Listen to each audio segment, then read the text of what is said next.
ल एउटा सामान हेरौँ ल इलेक्ट्रिक मल्टिफङ्क्सनल कुकर अर इलेक्ट्रिक मल्टिफङ्क्सनल पट यस्तै नाममा यो सामान पाइन्छ है ल यो हाम्रो सामान भयो ल पर्पलको आएछ इन्स्ट्यान्ट नुडल पट है मल्टिफङ्क्सनल पट यस्तै नाममा पनि आउँछ है यो मल्टिफङ्क्सनल कुकर है इलेक्ट्रिक है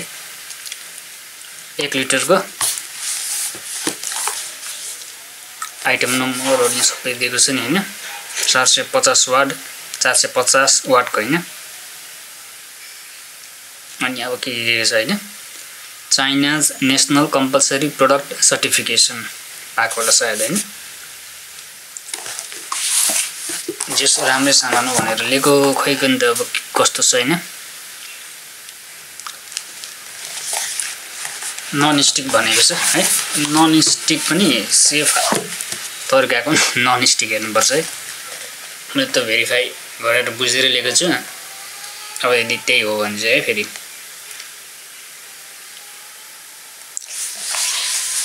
खोलौँ न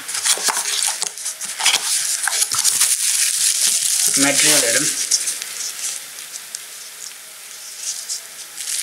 धरै छ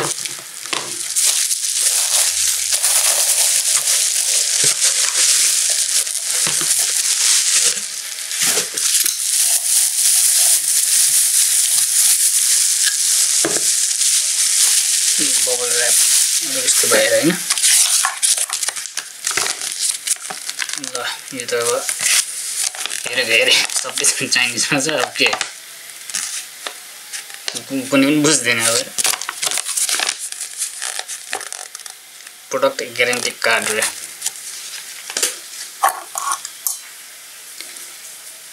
तारको क्वालिटी राम्रो क्वालिटीको छ तार है चिप क्वालिटीको छैन राम्रो क्वालिटीको छ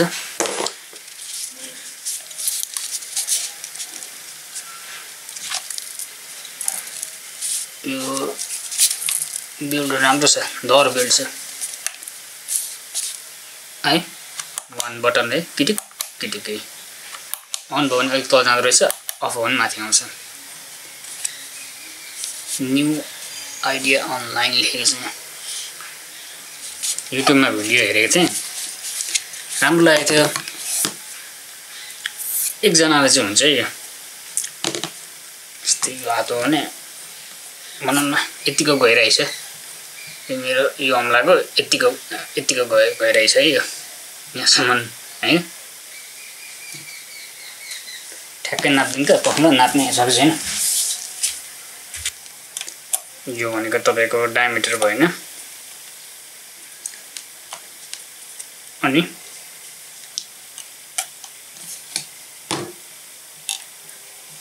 यो चाहिँ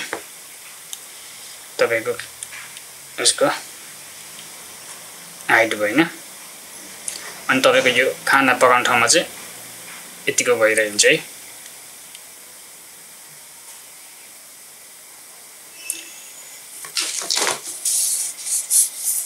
अनि यो चाहिँ ग्लेज के सेरामिक भन्ने हुन्छ कि अनि मैले इन्टरनेटमा हेरेको यो सेफ हो रे त्यो कालो टाइपको होइन क्या अर्कै टाइपको छ यो नन स्टिक छ यहाँ अन्डा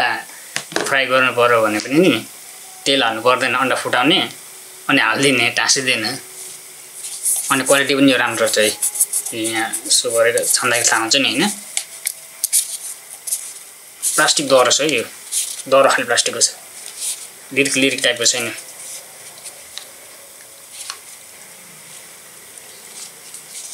यो भित्र चाहिँ के कराउँदैछ र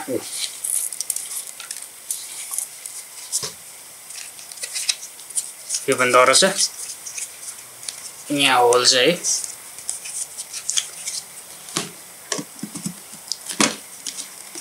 अनि यो यतिकै लगाइदिने है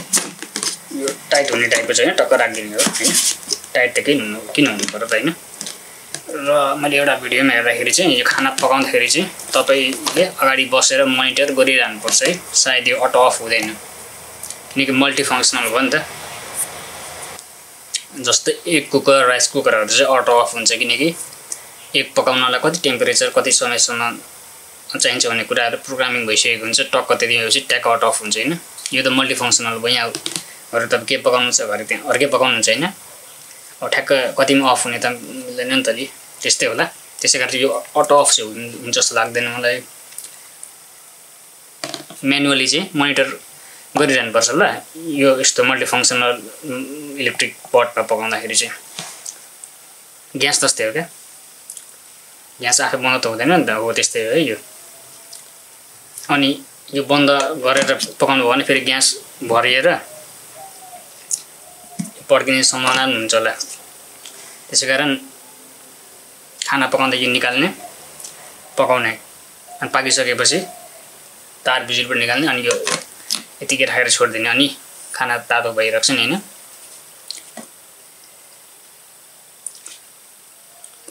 यो राखी चाहिँ खाना नपकाउने है त्यस्तै मैले एउटा भिडियोमा हेरेको थिएँ अनि यो के हो त भन्दाखेरि यो मोबाइलले चट्ट यहाँ राख्ने रे अब म त खानेलाई मोबाइल हेर्दिनँ तपाईँलाई हेर्नु छ भने यसरी हेर्न सक्नुहुन्छ है मान्छे बिगार्ने काम के खाने बेलामा किन मोबाइल हेर्नु पर्यो हैन के फङ्सन दिन्छ बरु ह्यान्डल दिएको यहाँ पकाउनु त हुन्थ्यो ठिक छ ओभियसली यही भएर हैन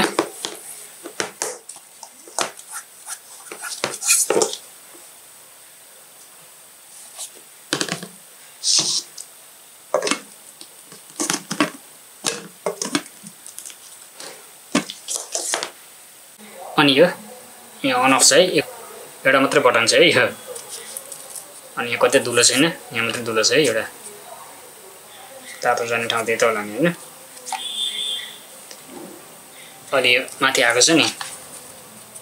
अफ छ अब यो अन गर्छु भित्र जान्छ अन भयो फेरि गर्छु अफ हुन्छ है माथि आउँछ पकाउने बेलामा अन गर्ने है अनि पाकिसक्छ अनि अफ गर्ने है यो अटो अफ हुँदैन यो स्विच आफैले अफ गर्ने ल अनि यस्तो खाले नन स्टिक हो तपाईले खाना पकाइसकेपछि पानीमा यतिकै यसरी पुस्नु भने गइहाल्छ रे क्या रिभ्यूमा त्यस्तै थियो हैन भएन भने म कमेन्टमा लेखिदिन्छु नि जाँदैन रहेछ भन्ने तर यस्तो हेर्दाखेरि जान्छ जस्तो छ राम्रो नन स्टिक छ है यो राम्रो बिल्ड चाहिँ राम्रो छ अब यस्तोमा त स्टिलको झुसहरूले नगर्नु भने फेरि यो कोटिङ गरेर निक्लेर कि यस्तो के होला सफ्ट तरिकाले गर्दा पनि हुन्छ अथवा पानीमा यतिकै पखालेर हातले यसो गरेर पनि जान्छ रे यसमा चाहिँ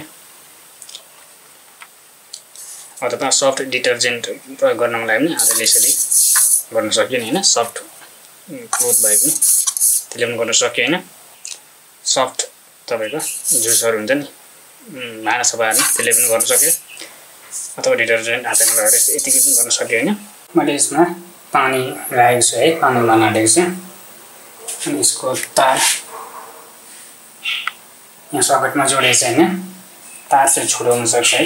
मलाई यो गाह्रो गर्न अब यो बटन दाब्नुपर्छ ल अब यो बटन दाब चाहिँ बत्ती बल्यो हैन अनि यतिकै जोड्ने कति मिनेट लाग्दो रहेछ म भन्छु ल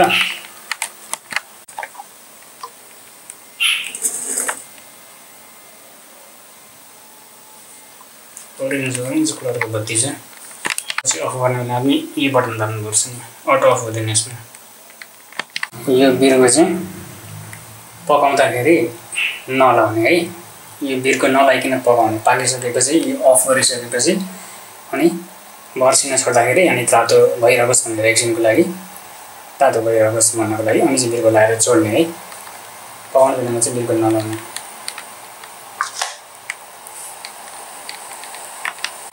5-7 मिनट भयो अनि यसरी उम्लिन थाल्यो है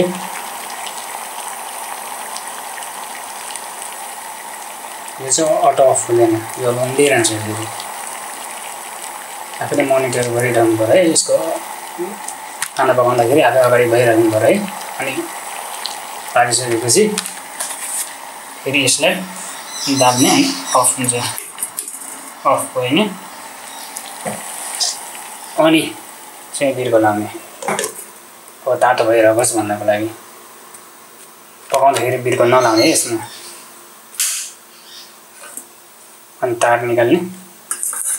अनि सेफली ठाउँमा राख्ने ल तातो हुन्छ यस्तोमा पकाउँदाखेरि तातो हुन्छ। यहाँ पकाउनु भयो भने तातो हुन्छ है।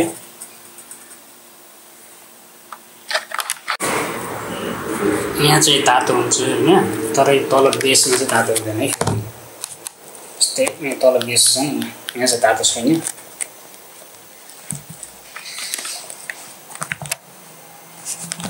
है यहाँ तल चाहिँ तातो छैन, साइड यस्तो साइडमा चाहिँ तातो हुन्छ।